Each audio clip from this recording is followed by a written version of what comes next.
Let's see what's cooking. It's time for Yo-Yo Max 12. Here we go, Christmas buttons, or maybe you can call them Santa or maybe elf buttons. That's up to you. A large bowl, start off with 3/4 of a cup of shortening and 3/4 of a cup of butter. Blend those two together until it's light and fluffy. And to this you're going to add 1 1/2 cups of white granulated sugar, half a teaspoon of salt, and 1 1/2 teaspoons of baking powder. And blend that together until light and fluffy. Then you're going to add 1 1/2 teaspoons of vanilla, or you can use a teaspoon of almond extract if you'd like, and 2 eggs. Once again, blending together, and then add 2 tablespoons of milk. Now we're going to add 4 1/2 cups of all-purpose flour, a little at a time, until you get a really nice dough.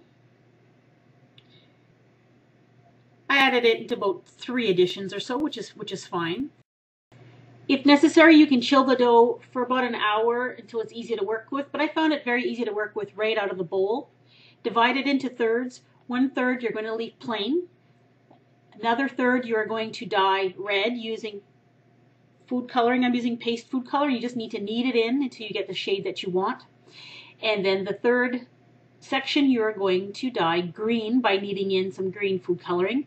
And then put these in Ziploc bags and chill them for about 1 or 2 hours until it's easy to handle.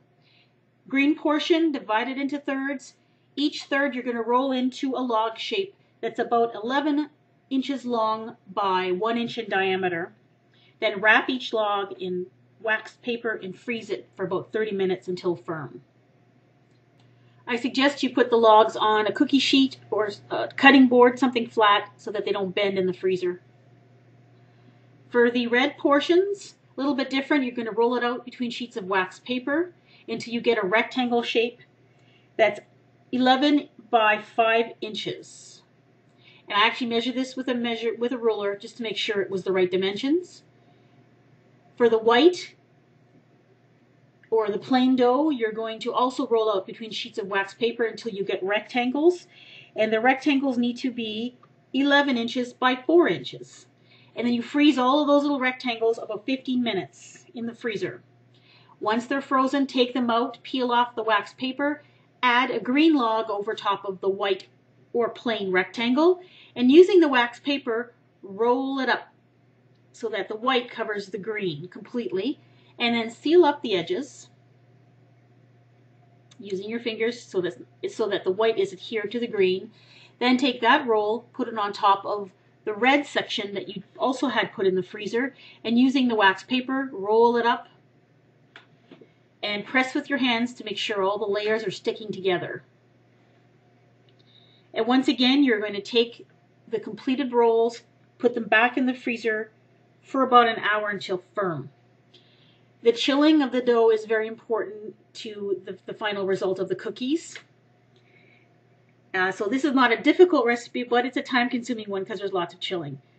Once the logs are firm and frozen, take them out and you're going to slice them into 1/4 inch slices. Now at first I used a paring knife, but I found that when it got down to the bottom that it deformed the cookie and actually made the outer edge kind of tear and flake, and you had to kind of reform it with your fingers.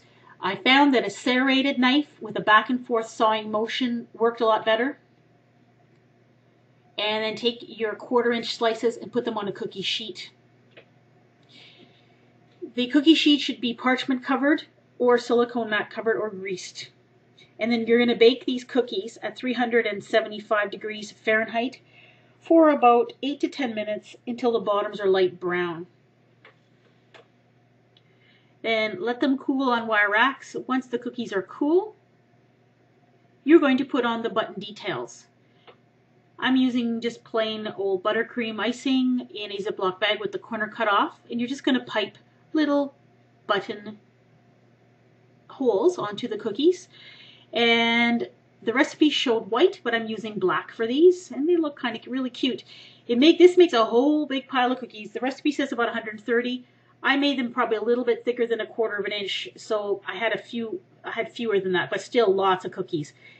These freeze well. The texture is like a sugar cookie, and they taste a lot like sugar cookies because that's essentially what they are. It's a crisp cookie, but not really hard, with a flaky texture inside. They're really good. Give them a try.